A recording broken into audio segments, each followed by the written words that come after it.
I'm most famous for being the first girl drummer in a pop band.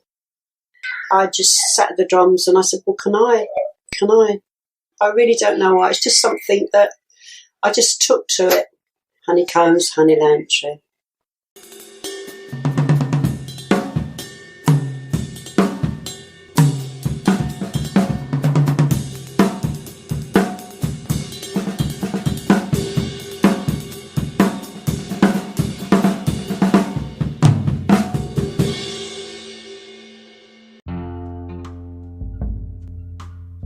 Olá você, esse é o Repercuta Podcast, um espaço onde a gente fica livre para falar sobre o mundo da música, mais especificamente no mundo da bateria, sempre trazendo boas histórias, reflexões, informações e de certa forma repercutindo tudo que envolve o mundo da música e da arte.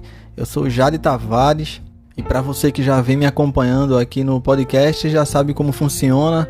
Até agora eu tenho trazido episódios temáticos e também vários bate-papos com bateristas Brasil afora. E nesse que é o episódio de número 18, resolvi trazer mais um áudio documentário para você que vem me acompanhando por aqui. E já para você que caiu aqui de paraquedas, seria muito bom ter você por aqui também, mais vezes. E então te convido a escutar todos os outros episódios que já estão disponíveis nas principais plataformas. E se quiser ficar ainda mais próximo, a gente também está disponível no Instagram, com a página do repercuta.pod, muito fácil, lá eu posto os próximos episódios, tem alguns conteúdos exclusivos para lá também. E é isso, não vamos enrolar demais. Para você que escutou o episódio 17, a gente trouxe uma análise, da vida e obra da baterista Alice DeBurr, representando os anos 70 na bateria. E aí gostei tanto de fazer essa pesquisa, fazer esse exercício.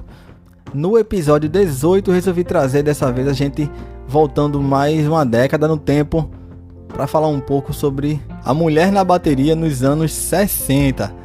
E representando as mulheres nessa década, a gente traz a história da Honey Landry, baterista que se notabilizou na banda Honeycombs, ainda nos anos 60 na Inglaterra. Mas antes de a gente entrar um pouco na vida dela, eu já te aviso que esse episódio aqui do Repercuta vai ser dividido em duas partes. No início eu vou procurar trazer o contexto pelo qual a banda surgiu, e claro, com a presença da Honey. E na segunda parte a gente trata um pouco mais especificamente da vida pessoal da Honey Landry. Então é isso, eu te convido a ficar por aqui até o final, vale muito a pena conferir mais essa história aqui no Repercuta. Repercuta Podcast.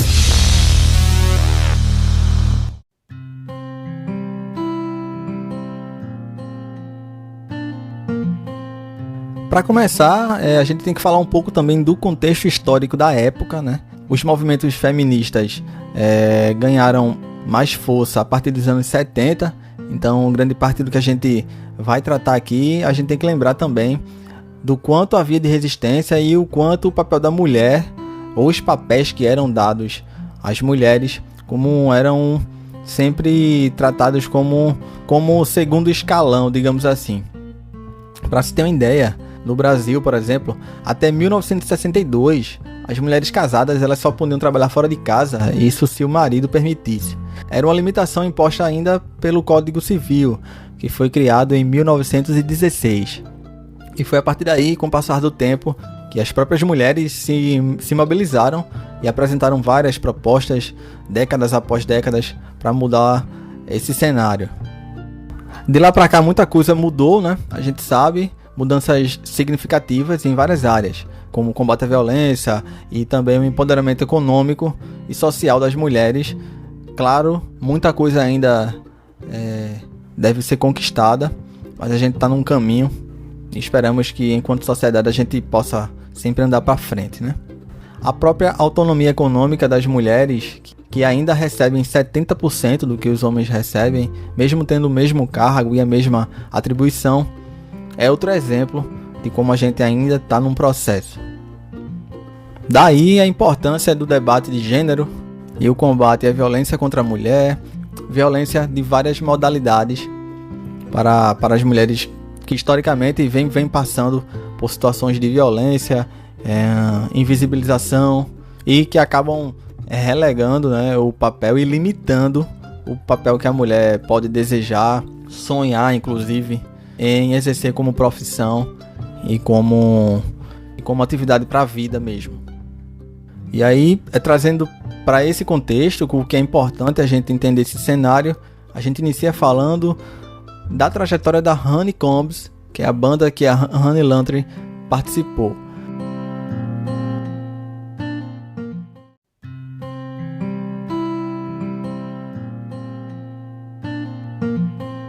A banda surgiu nos anos 60 na Inglaterra, foi formada em novembro de 63 e se chamava ainda Sheratones.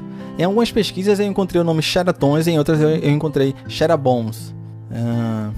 Mas a gente vai adotar aqui o Sheratones, tá bom? E aí mudou posteriormente, ainda tem um processo antes disso, mas depois o nome foi modificado para Honeycombs. A gente vai ver mais à frente a importância da Honey Lantry nisso. E vale lembrar que nesse momento a gente vive a bitomania e a invasão britânica ali dos anos 60 das bandas que vêm na esteira dos Beatles e que foram um marco para a cultura pop como um todo, para a música mundial. Ainda enquanto Sheratones, a banda acabou sendo chamando a atenção de dois produtores e que posteriormente ficaram famosos por terem sido os compositores de músicas para várias bandas. Inclusive o próprio Elvis também gravou uma música composta por eles. Foram os compositores Ken Howard e Alan Blakely. E a banda também contou com a produção em estúdio do produtor Joey Meek. Logo no início da carreira, ainda em 63, no início, eles faziam versões de sucessos do Rhythm and Blues, muito comum nas bandas da época, as bandas inglesas, né, que vinham fazendo isso e que vinham fazendo releituras de músicas do jazz e da música negra americana. O grupo era formado por Dennis Dale no vocal, ele que faleceu de câncer em 2005, Martin Murray na guitarra solo e também no vocal, que posteriormente ele foi substituído por Peter Pye, ainda em 64, a gente vai chegar lá, Alan Ward na guitarra base e os irmãos John Lantry no baixo e Honey Lantry na bateria. Eles se conheceram no norte de Londres, em meio à bitomania que eu já falei aqui e nas várias pequenas casas de shows que haviam na época. A partir daí, eles conseguiram um show teste, no caso, em que o produtor Joey Meek foi para essa audição, foi para esse espetáculo deles, esse show. O Joey, inclusive, tinha um próprio estúdio, era uma espécie de home studio na época. E aí o Meek viu a banda e, além da qualidade nata do grupo, o fato da Honey Lantry fazer parte na bateria, e de cara ele percebeu um elemento ali onde ele poderia faturar e ser um ponto em que ele pudesse tornar a banda mais vendável, né? Investindo no lado mais comercial mesmo da coisa.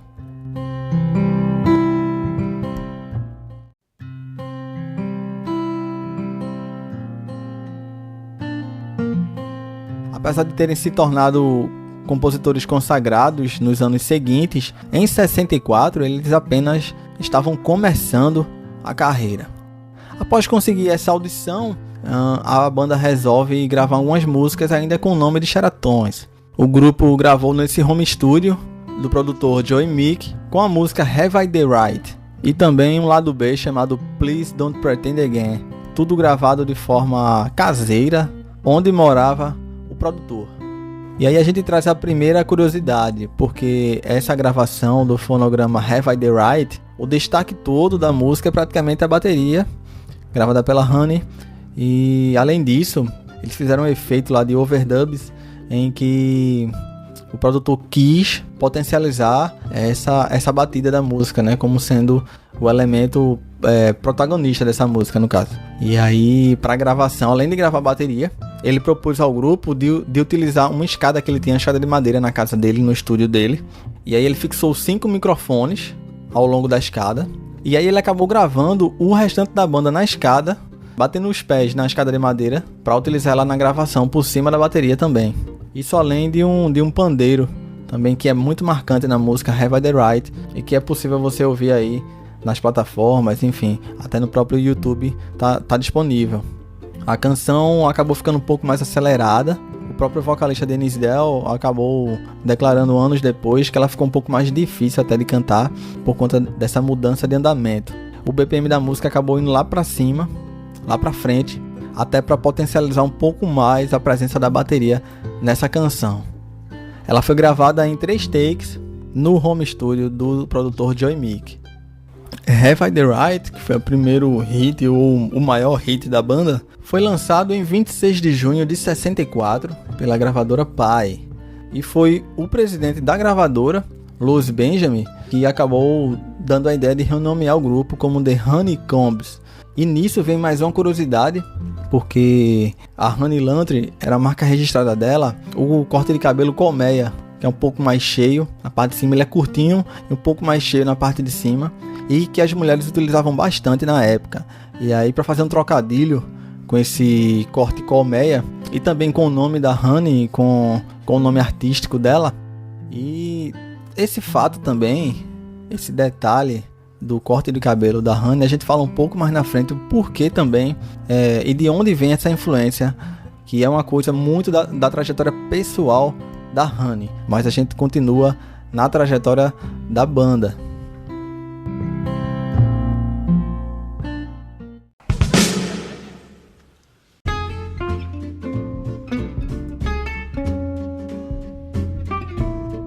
E com esse hit, eles chegaram ao primeiro lugar na Inglaterra e acabaram também por terem acesso ao mercado americano. O disco acabou demorando a vender um pouco, e o veículo de suma importância para levar a banda lá para cima nas paradas foi o rádio. Isso porque a estação pirata Rádio Caroline passou a tocar essa música repetidamente várias vezes durante o dia. E para se ter uma ideia, logo quando foi lançado o single, o compacto da Have I the Right, eles costumavam vender entre 5 e 6 compactos por dia, passando para 20 mil cópias. Isso depois da divulgação massiva a partir da Rádio Caroline. E aí acontece que você já deve ter imaginado.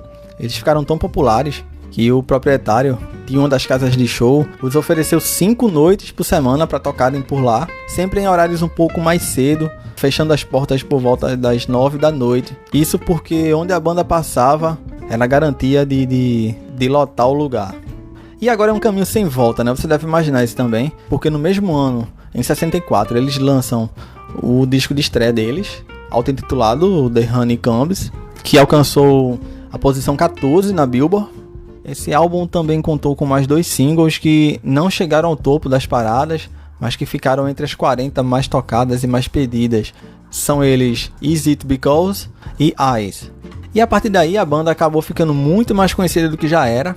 Então a gravação de um segundo álbum acabou ficando até mais fácil de certa forma. Tem que lembrar que também é uma época em que bandas lançavam vários álbuns em um único ano. Se você pegar, por exemplo, a própria discografia dos Beatles, você percebe que tem ano em que eles lançam 3 álbuns, 2 álbuns no mesmo ano. Coisa que hoje, 50 anos depois, o modelo é outro, a gente já sabe quanto muda, né? É praticamente um álbum a cada 3 anos, 4 anos, até pelo tamanho das turnês, enfim, toda a forma de massificar em outras plataformas, inclusive, né? Com vídeos, enfim, e com vários produtos relacionados para tornar aquele álbum lançado ali, tirar até a última gota dele e usar ele plenamente, né? Mas em 65 o modelo era outro, né? Eles lançam o álbum All Systems Go, que tem na canção Something Better Beginning, ela que alcançou o número 39 e que, apesar de ter sido uma canção elogiada, acabou não repetindo o mesmo sucesso do primeiro álbum. Já com o outro single, That's the Way, eles alcançaram uma posição melhor, acabaram ficando em 12º nas paradas de singles da Inglaterra. Deu uma melhorada, né, na reputação da banda e na continuidade da carreira deles, mas aí vieram mais algumas músicas que acabaram não alcançando o grande público, não alcançaram o que era desejo da gravadora, enfim, né, dos produtores e agentes da época, e acabou proporcionando um pouco de queda na popularidade da Honeycombs. Eu tô falando das músicas This Year, Next Year, Rui Sylvia, It's So Hard e That Loving Feeling. Nesse momento a banda já estava um pouco em queda, porque a necessidade de se manter sempre com benesses e ali em cima nas paradas dos singles era primordial, era muito importante para a manutenção e para a continuidade da existência de qualquer grupo musical da época. Então, em 66, eles tentaram mais uma vez trazer um novo álbum em que pudesse repetir o sucesso do primeiro, mas dessa vez foi um álbum diferente, foi um álbum gravado no Japão, ao vivo, chamado de Honeycombs in Tokyo. E aí eu faço um parênteses para, no meio dessa discografia deles, a gente falar um pouco sobre a repercussão da banda ao longo de vários países e como foram bem sucedidos durante um certo tempo. Isso porque, apesar de eu ter dito aqui que esses dois álbuns, apesar de não terem atingido o mesmo sucesso lá do primeiro hit deles, foram álbuns importantes, bem feitos e que entregavam de fato o que era a banda. E aí nesse momento a própria Honey Lantry acaba dando as caras, ela que também cantava, a gente vai falar um pouco mais na frente também, mas ela mostrou sua voz pela primeira vez na banda, pelo menos de forma mais massiva, com a canção Something I Got to Tell You. Então vale entender que nessa esteira desses dois álbuns, apesar de serem muito bem recebidos, esses dois álbuns de estúdio, muito se esperava da banda que repetisse aquele sucesso do início de carreira mesmo. E é agora que eu repercuto um pouco mais sobre o sucesso da banda em vários países. Para você ter uma ideia, durante esse estouro todo que foi o Have I the Right, por exemplo, assim que o hit atingiu o número 1, a banda começou também a fazer sucesso fora da Inglaterra. O topo da parada na Austrália e no Canadá, ficaram em terceiro lugar na Irlanda. Nos Estados Unidos foram muito bem recebidos também, ficaram em quinto lugar. E na Holanda ficaram em segundo lugar. E fazendo o apanhado geral de todas essas vendas em vários países, inclusive a África do Sul também foi um país que recebeu muito bem a Honeycombs, as vendas gerais dos registros deles alcançaram mais de 1 milhão na época. O hit Have I the Right, que eu tô tanto falando aqui, eles chegaram a gravar uma versão em alemão, e aí para ter noção, na Alemanha essa nova versão ficou na posição de número 21 nas paradas, e na parada inglesa também essa mesma posição, isso no finalzinho de 64. Nesse momento, o status de Honey Lantry como baterista em uma das bandas mais importantes da época não era comum pelo fato de ser uma mulher na bateria, e a partir daí começaram aqueles olhares contestadores, como é de costume a gente vê até hoje. Esse episódio aqui do Repercuta está sendo gravado em 2021, imagine em 64 o quanto as mulheres ainda não eram contestadas, né? Mas ela mostrou, tanto nas gravações dos fonogramas, como também nos shows, o quanto a habilidade dela era genuína, era de verdade, e ela não estava ali só para fazer número. Tanto que muitas pessoas achavam que ela não tinha gravado nas músicas. É um problema que, enfim, que bateristas de décadas posteriores também passaram. Basta você, por exemplo, você que escutou o episódio de número 17, você deve saber do que é que eu tô falando também. Mas aí nessa esteira dos álbuns que acabaram não tendo um grande alcance e acabaram não vendendo tão bem, um dos singles, o Something Better Beginning, que eu já falei aqui, ele é uma música composta por Ray Davies, integrante do The Kinks. Mesmo assim, eles tinham um aparato ali, eles tinham parcerias com gente que era grande naquele momento.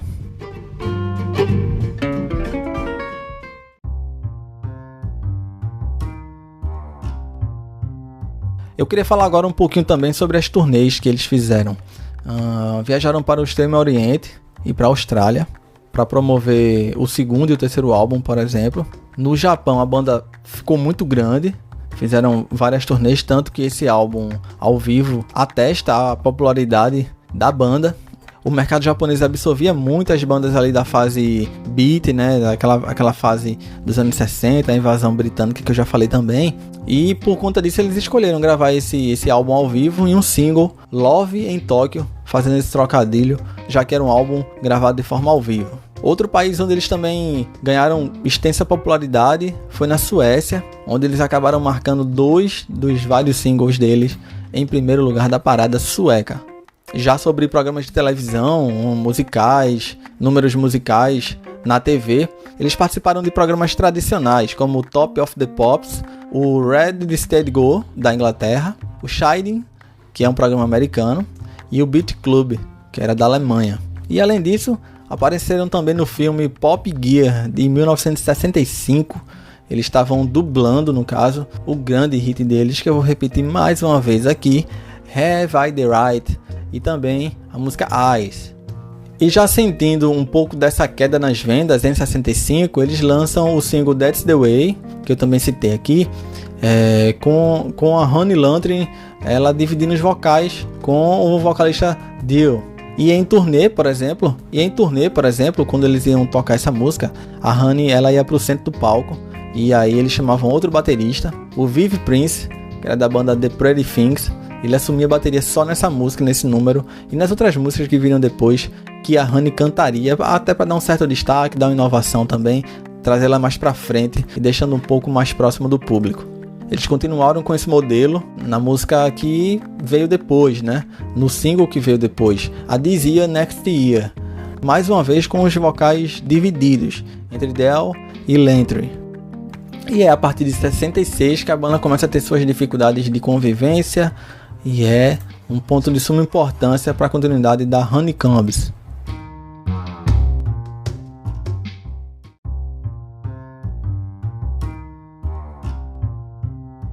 Isso porque, em abril de 66, Dennis Dell, Alan Ward e Peter Pai deixam o grupo, apenas os irmãos continuaram no projeto e a banda foi reformulada.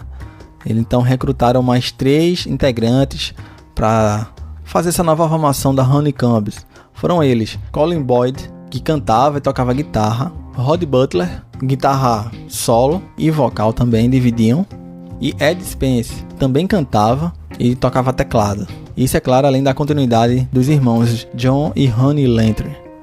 E com essa formação eles lançam o último single em atividade do grupo, chamado That Loving Feeling.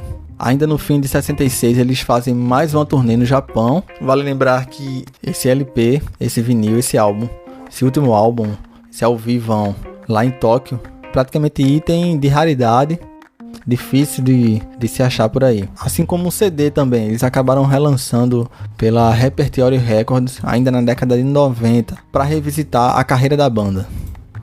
Eles tinham inclusive um single que é bastante raro para quem é colecionador, para quem pesquisa, que foi gravado exclusivamente para o Japão, chamado Christmas, e que foi gravado durante a turnê lá no país oriental.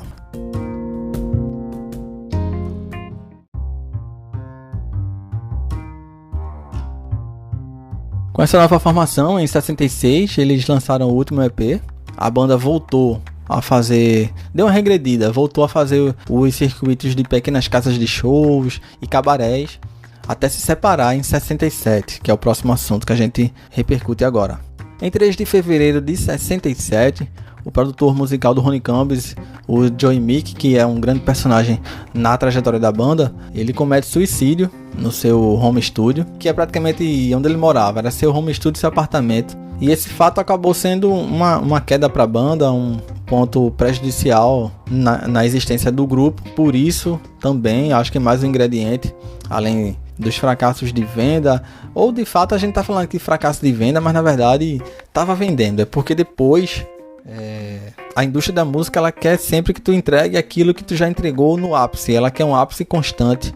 Inclusive na história da música a gente vê exemplos muito latentes até hoje, o quanto, enfim, você consegue entregar X, então eles querem sempre aquilo o tempo inteiro, é praticamente uma máquina de moer gente, né? Você tem que ser constantemente consagrado, constantemente, enfim, inclusive aquela contradição que eu fico pensando comigo mesmo sozinho, confesso pra vocês, que é aquela contradição entre você soar novo o tempo inteiro, mas ao mesmo tempo ter um status de consagrado. Todo mundo te conhece já, mas ao mesmo tempo tu tem que ter um diferencial que te faça, que te passe um frescor de novidade na coisa. Então em 67 a The Honeycombs acaba encerrando suas atividades. Mais pra frente alguns integrantes continuaram com suas carreiras musicais. Por exemplo, em 72 o Peter Pai ele fez uma breve carreira solo com o nome artístico de Peter Frank. Ele gravou 2 álbuns e 3 singles para um selo chamado Dawn e ficou em atividade até 75.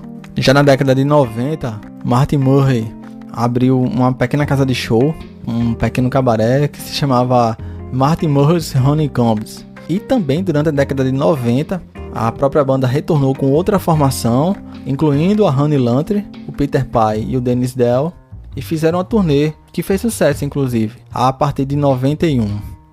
E o irmão da Honey, o John, um pouco mais tarde acabou compondo também essa formação. O vocalista Dennis Dell morreu no dia 6 de julho de 2005, com 61 anos, e a baterista Honey Lantry, nossa protagonista desse episódio aqui no Repercuta, veio a falecer bem depois. A gente vai detalhar um pouco mais na frente. Mas é isso, a gente encerra dessa forma essa primeira etapa aqui desse episódio de número 18. A The Honeycombs, confesso a vocês que não conhecia a banda, vim conhecer através de pesquisa, leituras, e aí por acaso eu caí na história da Honey Lantry, achei muito interessante, quis trazer aqui pro Repercuta, acabei escutando parte da discografia da banda, e só recapitulando, né? Foram 3 álbuns, o The Honeycombs de 64, All Systems Go de 65, a gente teve o It's The Honeycombs em 66, além do álbum ao vivo The Honeycombs em Tóquio, gravado e lançado, inclusive, apenas no Japão. Isso vale para você aí que tá afim um pouco de conhecer melhor a discografia da banda. E é assim que a gente encerra essa primeira etapa aqui desse episódio, porque agora a gente detalha um pouco melhor a vida pessoal e parte da obra também que se confunde com a The Honeycombs, do nosso grande alvo desse episódio, que é a baterista Honey Lantry.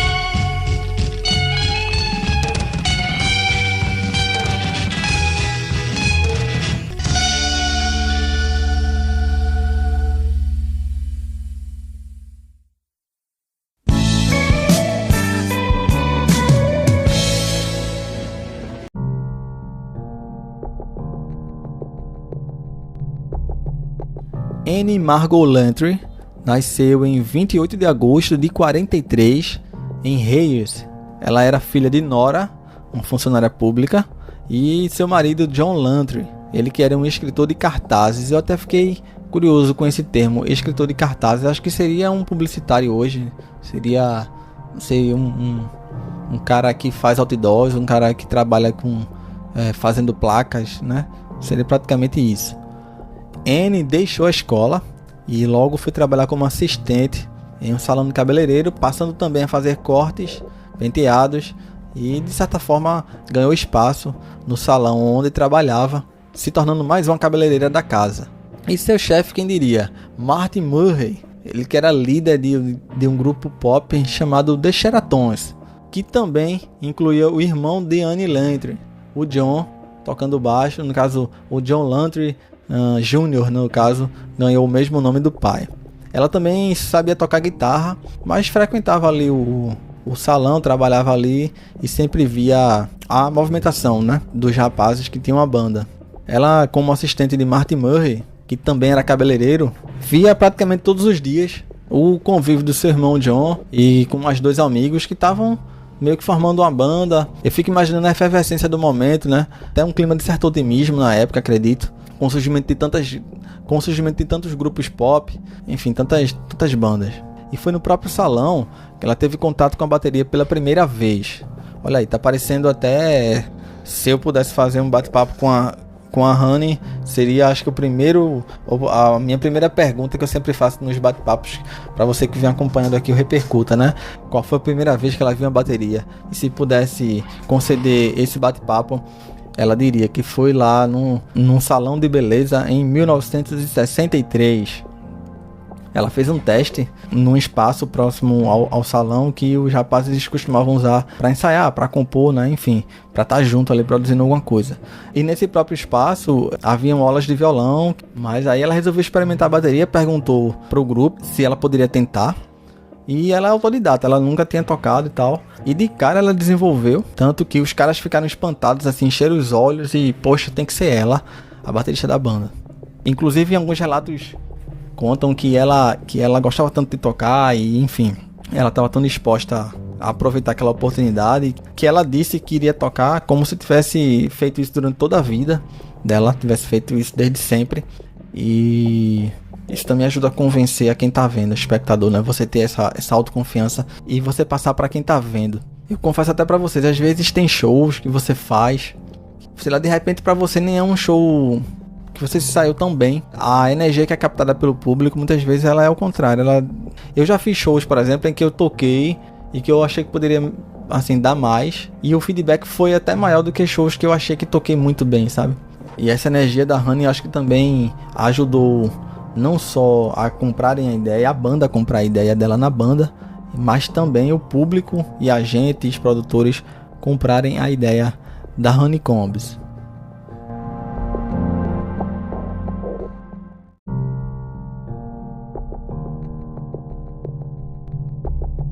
A partir daqui eu vou meio que chover no molhado, porque ela se notabilizou como uma das poucas bateristas mulheres de sua época, e ainda mais se você levar em consideração a invasão britânica que estava acontecendo naquela década, pior ainda, né? Uma das poucas mulheres que apareciam, ainda mais bateristas.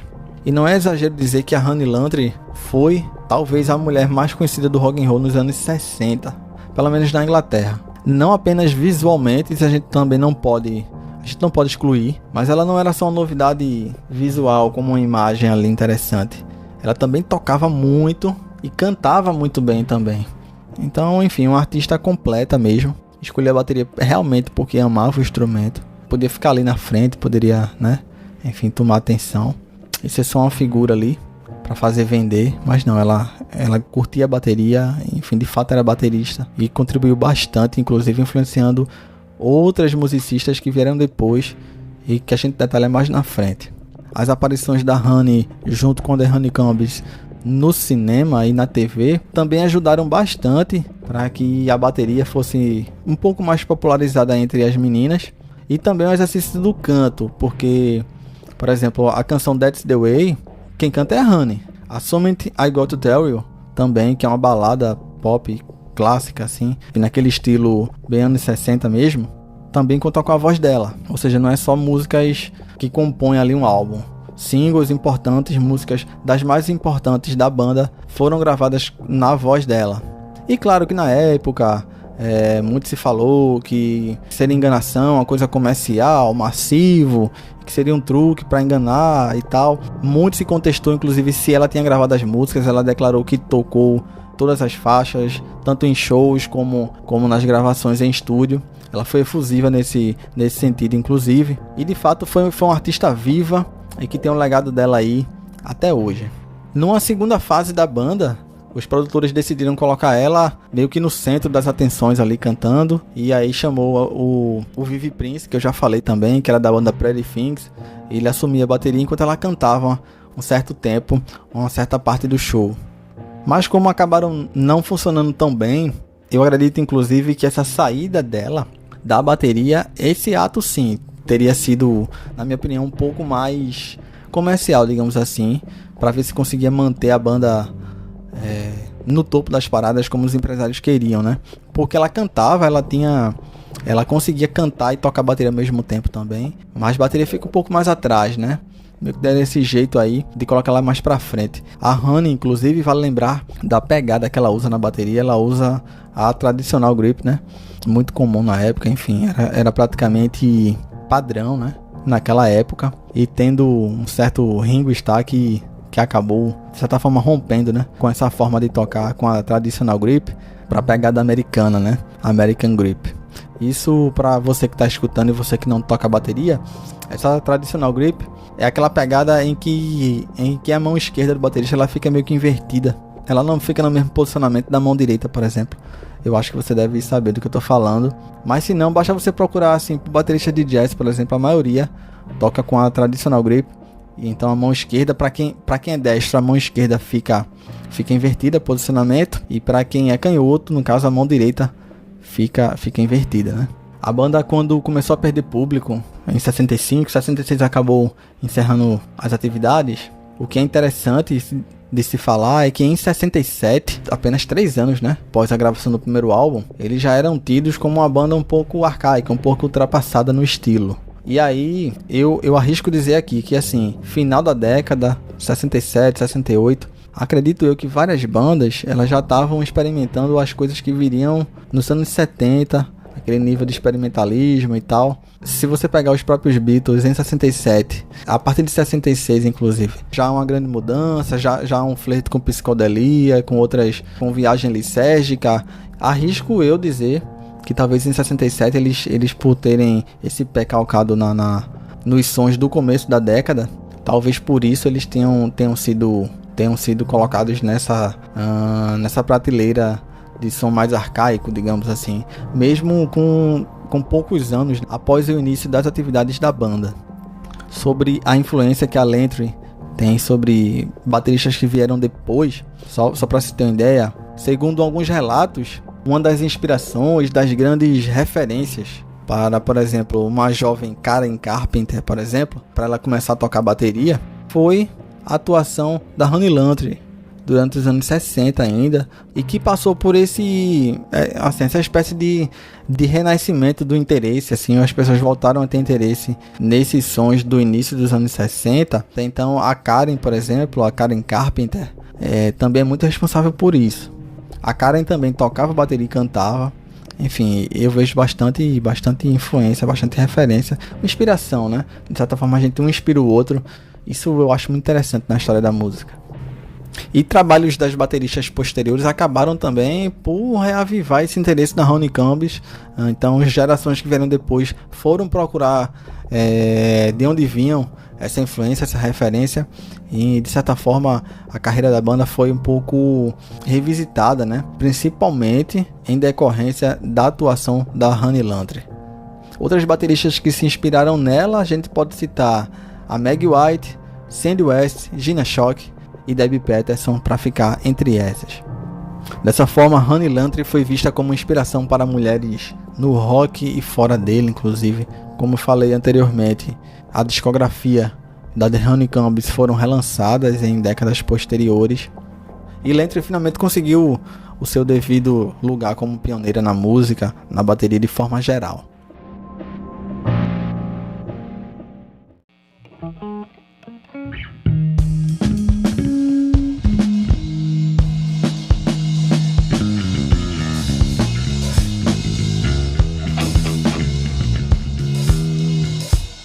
Repercuta!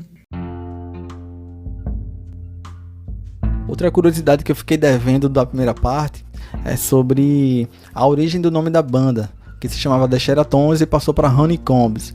Isso porque, além de ser inspirado no penteado da Honey, que era o estilo colmeia, que eu já expliquei na primeira parte aqui, é uma forma de também fazer um trocadilho, porque o nome de Honeycombs funciona como se fossem favos de mel. Então parece meio que os rapazes da banda meio que estavam ali ao redor de uma colmeia doce, e que é valioso no fim das contas. Esse foi o conceito.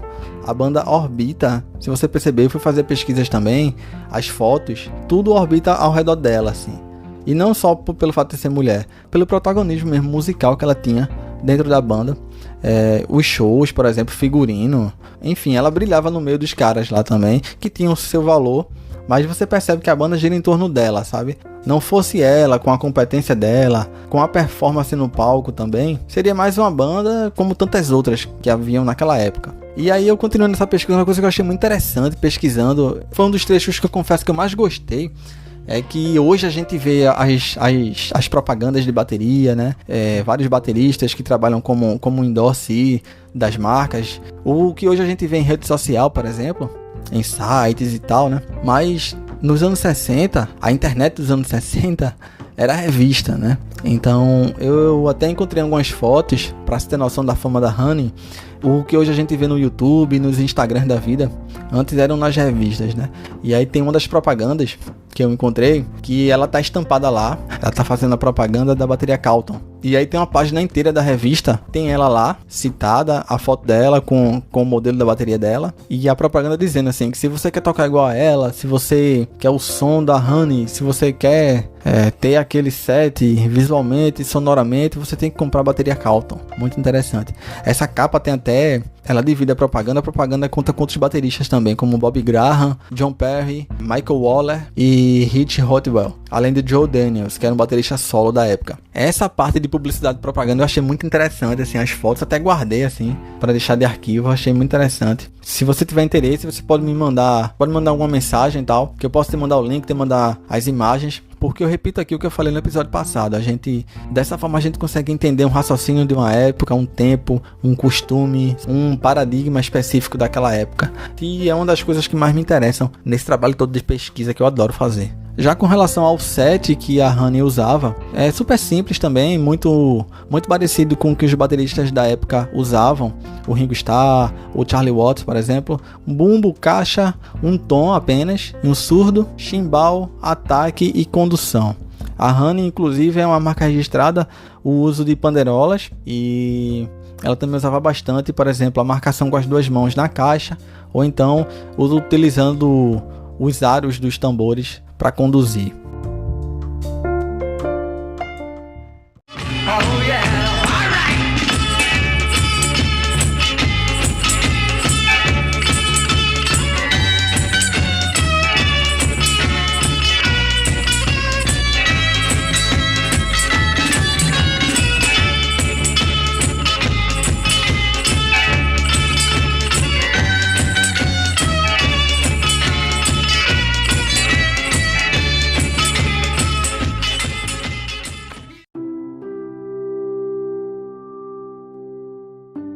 Honey Lantry, ela casou com David Kochel em 69. Ele era administrador de pensões e dessa forma se aposentou da música para cuidar da família, para construir uma família, né? Ela teve 2 filhos, o Matthew e o Simon, até retornar aos palcos nos anos 80, com essa versão reconstruída que eu já falei do Honeycombs. Em 99, por exemplo, ela apresenta um álbum que contava com várias gravações de trilhas sonoras dos filmes de James Bond. Isso ela tocando bateria mesmo. Além dos 2 filhos, ela deixou 5 netos e passou a ser conhecida pelo nome de Annie Kochel ou Annie Margot Kochel, isso depois do casamento. Honey Lantry, ou Annie Margot Kochel, ou Annie Kochel, uma das grandes bateristas dos anos 60, referência na música, referência no rock, que você precisa conhecer. Viabilizou muito do que veio depois, mas muito mesmo. Ela faleceu aos 75 anos, no dia 23 de dezembro de 2018. Segundo relatos, por conta do câncer de mama. Ela faleceu em sua casa em Great Bartfield, na Inglaterra, 13 anos depois do falecimento do marido dela, em 2005.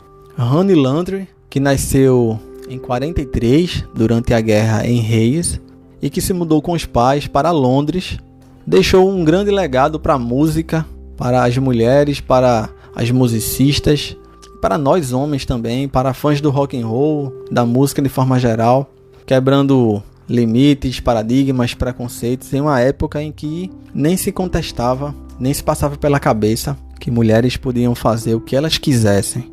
É mais um episódio que eu produzo aqui no Repercuta que dá gosto. Meio você vai sentindo um aprendizado na veia, sabe? E eu espero que você tenha gostado. Foi um modelo um pouco diferente do episódio sobre a Alice de Burgh. Eu resolvi dar uma inovada também para não ficar tão parecido um com o outro. Mas espero que tu tenha gostado desse que foi o episódio 18, dando um enfoque na Honey Lantry, uma referência da bateria, da música e das mulheres de forma geral, escrevendo sua história ainda nos anos 60. A gente se encontra no próximo episódio. Eu te convido, se você quiser, a mandar algum recado, alguma sugestão de próxima pauta.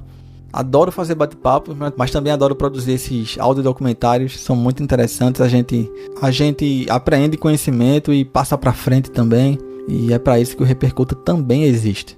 Forte abraço a todos vocês, eu sou Jade Tavares e a gente se encontra, a gente se escuta no próximo episódio aqui do Repercuta.